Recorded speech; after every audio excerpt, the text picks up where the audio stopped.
Hello tout le monde, je vous retrouve aujourd'hui dans cette nouvelle vidéo qui sera la vidéo top et flop du mois de juillet. Donc c'est parti pour cette nouvelle vidéo.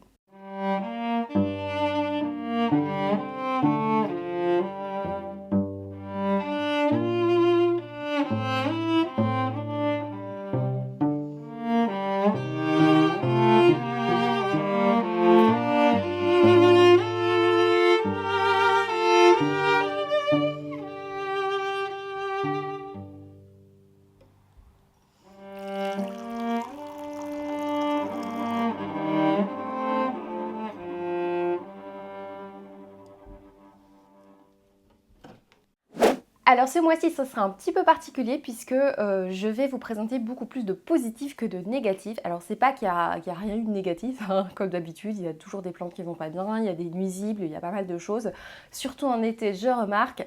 Mais en fait, les plantes qui ne vont pas bien, les flops que j'ai ce mois-ci, ce sont exactement les mêmes que le mois passé. Quand j'ai fait un peu le tour de mes plantes, je me suis rendu compte que en fait c'est toujours les mêmes, hein, donc je vais pas les présenter à chaque fois, chaque mois. Donc voilà, ce sera plutôt positif. Il y a quelques petits trucs négatifs nouveaux à vous montrer, mais c'est plutôt positif comme bilan. Je vais commencer par une plante que je vous ai montrée dans le haul. Je vous ai fait un haul plante, je pense, il y a 2 semaines, un truc comme ça, je ne sais plus trop quand elle est sortie cette vidéo. Et je vous ai présenté des plantes un peu plus rares.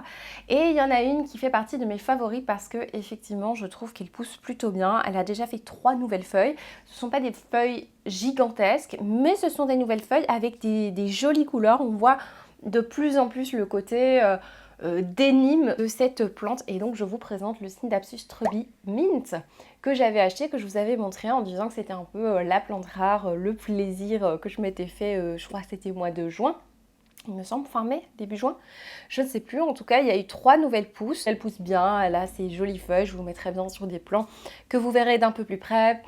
Donc voilà pour cette première petite plante, ce premier top. Alors un deuxième top, c'est une plante que je vous présente jamais parce que c'est vrai que c'est une plante que j'ai tendance à oublier. Donc ces derniers mois, ces dernières semaines surtout, j'ai essayé de faire plus attention parce que j'ai tendance à oublier de l'arroser. Et du coup, forcément, dès qu'elle a soif, elle est hyper expressive et je laisse parfois trop longtemps, j'espace trop longtemps les arrosages parce que je l'oublie. Et donc, je sais jamais vous la montrer parce qu'elle est toute flappy. Et là, en fait, j'essaie d'arroser un peu plus souvent et elle me remercie. Elle remercie le fait que je sois l'été aussi. Hein. C'est le Piper sylvaticum. Alors, je ne sais pas si on dit Piper ou Piper, je ne sais quoi. En tout cas, le Piper sylvaticum se porte plutôt bien. C'est une plante que j'adore, j'aime beaucoup le côté gaufré de ses feuilles. C'est très particulier, il y a des petits, comme des petits cristaux sur le dos des feuilles. Il faut pas l'enlever, hein, c'est normal. Il y a ça aussi sur la Médilina, j'ai une Médilina un peu particulière qui a aussi tous des petits cristaux sur les feuilles. C'est un peu pareil pour celle-ci, c'est vraiment une plante que j'aime beaucoup et quand elle fait des nouvelles feuilles, elles sont beaucoup plus claires.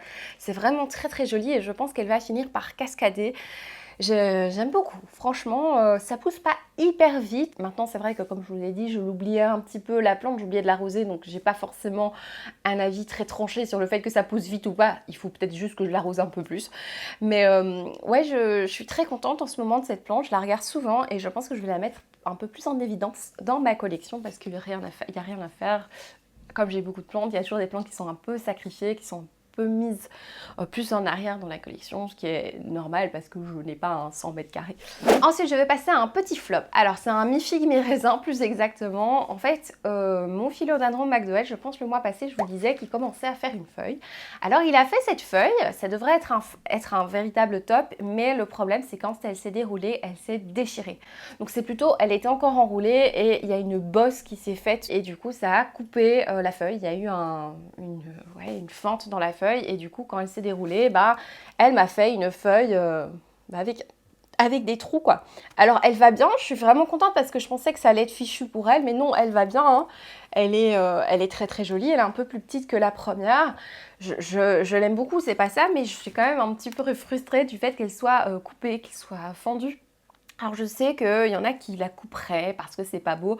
Je vous avoue, moi j'ai quand même un attachement sentimental aux feuilles de mes plantes. Alors je me dis pour le moindre petit défaut, si on doit à chaque fois couper la feuille, je trouve ça Enfin, je trouve ça un peu dommage, alors quand vraiment elle va pas bien du tout, effectivement, quand ça épuise un peu la plante, oui, bien sûr, c'est mieux de la couper, mais ici, elle est en pleine santé, elle a l'air d'aller super bien, il n'y a pas de souci, c'est juste qu'elle est fendue, donc je vais la laisser comme ça. Mais je suis un petit peu déçue, forcément. Aussi, en fait, elle est en train de me sortir une tige depuis un moment. C'est pour ça que c'est un mi-figue, mi-raisin, mais cette tige ne pousse pas. Vraiment, elle reste bloquée pendant un moment. Et alors, tous les jours, je regarde, même 2 fois par jour, pour voir si elle n'a pas poussé. Et ça ne pousse pas. Du coup, là, j'ai mis un peu plus en hauteur pour qu'elle ait un peu plus de lumière.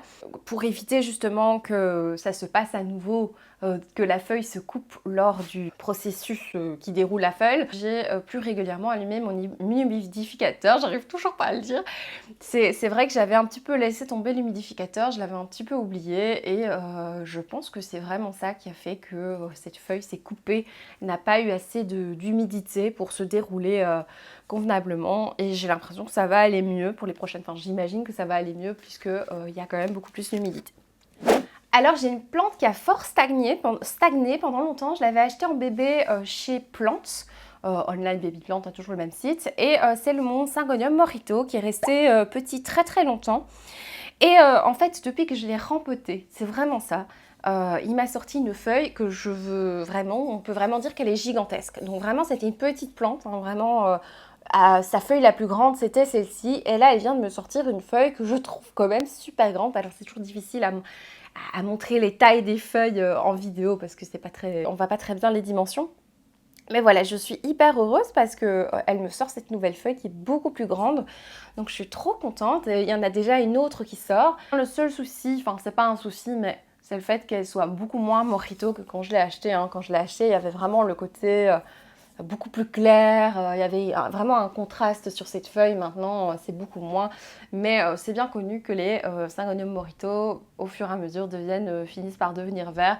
Alors moi, ça c'est un petit peu plus le cas parce qu'effectivement j'ai pas une super luminosité, la plante est quand même à 1 mètre de la fenêtre, une fenêtre orientée où justement il n'y a pas tellement de lumière, en plus il y a des immeubles en face, vous voyez, donc l'orientation fait qu'il n'y a pas autant de clair que auparavant et donc je pense que ça va verdir beaucoup plus vite comme j'ai beaucoup moins de lumière, mais bon c'est comme ça, je sais pas coller, je vous ai déjà dit, hein, je sais pas coller toutes mes plantes à la fenêtre. Tant pis, voilà pour celle-ci. Alors il y a une plante qui pousse de folie. J'avais décidé d'installer sur mon petit chariot de lecture parce que j'ai un chariot que vous connaissez certainement, qu'on utilise beaucoup de lecteurs utilisent pour mettre leurs piles à lire. Alors moi j'ai un chariot de lecture sur lequel j'avais mis au premier étage beaucoup de plantes. J'ai beaucoup changé, il y a eu beaucoup de plantes sur le haut de ce chariot. Il y avait eu notamment mon Florida Ghost. Je l'avais bougé parce qu'il était dans le chemin. Il y a eu pas mal de plantes qui sont passées sur ce chariot de lecture et en ce moment, depuis plusieurs mois, il y a mon super Baglaonema que j'adore, qui pousse super bien et qui pourrait aussi être un top, mais cette vidéo ne va pas non plus durer 3 heures.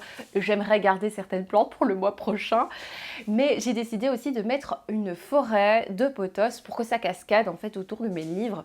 Et je pensais que ça allait prendre des années avant de commencer à cascader parce qu'effectivement j'ai mis des pothos, parce que déjà le chariot n'est pas collé à la fenêtre, mais en plus j'ai mis des pothos qui poussent plutôt lentement, notamment le Pothos Enjoy qui n'est pas non plus le plus rapide de l'univers, mais j'ai mis mon Golden Pothos, un Golden Pothos très très clair avec beaucoup de jaune, et depuis que je l'ai mis là, je suis assez impressionnée. Alors je vous le montre comme ça, et puis je vous mettrai des plans où on voit le chariot de lecture parce que c'est quand même beaucoup plus parlant. Donc en fait mon Golden Pothos, il est incroyable, il pousse de folie. Je pensais pas qu'il allait pousser autant et je pensais pas qu'il allait garder autant de jaune parce qu'il avait quelque chose de particulier, c'est qu'il avait beaucoup de jaune. Je me demande d'ailleurs si c'est pas une autre variété d'Epipremnum avec un nom je ne sais pas, enfin, ou alors que c'est simplement comme les Marble Queen, quand ils ont beaucoup de lumière, ils sont beaucoup plus clairs. J'imagine que ça doit être ça, hein, que les variations, que c'est beaucoup plus jaune parce qu'au début de sa vie, il a eu beaucoup de lumière, je ne sais pas, il a été peut-être boosté en lumière. Mais il continue à faire des feuilles dans le jaune, donc je suis hyper heureuse, ça pousse méga bien. Tous les jours, je regarde et j'ai l'impression que tous les jours, il y a 1 centimètre de plus. Et effectivement, ça englobe ce chariot de lecture et donc ça me conforte dans l'idée que je vais laisser ces pothos là. Parce qu'effectivement, maintenant, il me pardonne le fait que ce chariot, je le bouge, ce chariot, parfois, je le bouscule, parfois, j'oublie d'arroser. Enfin, voilà, les potos me pardonnent souvent ce genre de petites erreurs. Mais en tout cas, canon la plante, je suis trop contente. Nous avons mon anthurium, je crois que c'est le Silver Blush, je ne sais plus exactement, je vous avoue. J'ai un anthurium qui systématiquement, parce que je l'ai déjà eu en bébé, je l'ai tué. Enfin, je l'ai tué, il s'est tué tout seul pour le coup. C'est les trips qui l'ont complètement bouffé. J'avais pas le temps à ce moment-là et je l'ai laissé envahir par les trips. Enfin bref, passons. Et je l'avais racheté il y a quelques mois. Et c'est systématique, cet anthurium, il se chope à chaque fois les grosses invasions. Donc dès qu'il y a des invasions, il y a certaines plantes qui sont beaucoup plus vite touchées et celui-là, ben, c'est systématique. Du coup, je l'ai mis à côté d'un sachet, mais c'est pas suffisant, j'ai l'impression, pour lui. Donc lui, ce que je fais en ce moment, c'est que tous les jours, je viens pas le traiter, mais le doucher, juste son feuillage, hein, tous les jours. C'est vraiment le seul... Bon, là j'ai le temps parce que je suis en vacances, c'est pour ça que je le fais. Sinon, je crois que j'achèterais un sachet juste pour lui. Mais voilà, pour le moment, j'ai pas encore assez de sachets pour en avoir un juste pour lui. Donc en ce moment, je le traite tous les jours parce que j'ai pas envie de le perdre. J'ai pas envie d'encore en perdre un. J'ai envie d'avoir le plaisir de le voir grandir. Et c'est vrai que parfois, j'enlève les trips à la main. Je pense que je vais le rempoter aussi. Ça va aider forcément pour qu'il y ait un nouveau terreau plus frais. Et oui, ça aidera plutôt. Quand je vais faire des rempotages, je pense que je vais le rempoter aussi. Mais ouais, c'est un flop, mais comme à chaque fois, bah, la plante est toujours jolie. Elle a perdu une feuille à cause de cette attaque, mais ça va. Elle a l'air de résister. Donc tous les jours, je vérifie pour celle-là. Donc voilà, je vais revenir à un top.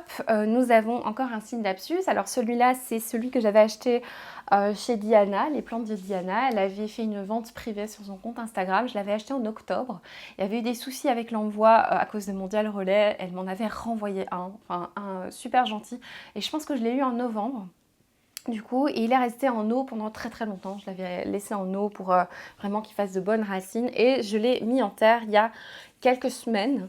Je vous dirais 2 mois, quelque chose comme ça, et il se porte plutôt bien. C'est pas la plante qui pousse le plus vite de toutes mes plantes, mais j'aime beaucoup sa couleur. Alors je l'avais acheté en tant que Synapsus Silver Splash. J'ai beaucoup de doutes en fait sur le nom de cette plante, et d'ailleurs Diana elle-même avait des doutes parce qu'effectivement j'avais acheté le Silver Splash. Elle m'a dit oui, je sais plus si c'était bien celui-là parce qu'il est quand même bien silver. Donc je suis même pas sûre que c'est le Silver Splash. Maintenant ça ne sait pas être le Silver Hero parce que j'ai le Silver Hero qui est beaucoup plus clair, vous voyez. Du coup, et bon, je viens de l'arroser, c'est pour ça qu'il est un peu flappy. Mais il est beaucoup plus clair, c'est pas exactement la même couleur. Je pense que de toutes les couleurs de mes Synapsus, c'est vraiment celui que je préfère. C'est vraiment la couleur la plus jolie. Mais c'est possible que ce soit le Silver Splash, hein, vous savez, ou le Silver Cloud. Mais la nouvelle feuille est magnifique. Je vous ferai un gros plan si je n'oublie pas. Il a déjà une nouvelle qui arrive. Enfin voilà, je suis hyper contente de cette plante. C'est vraiment une couleur splendide.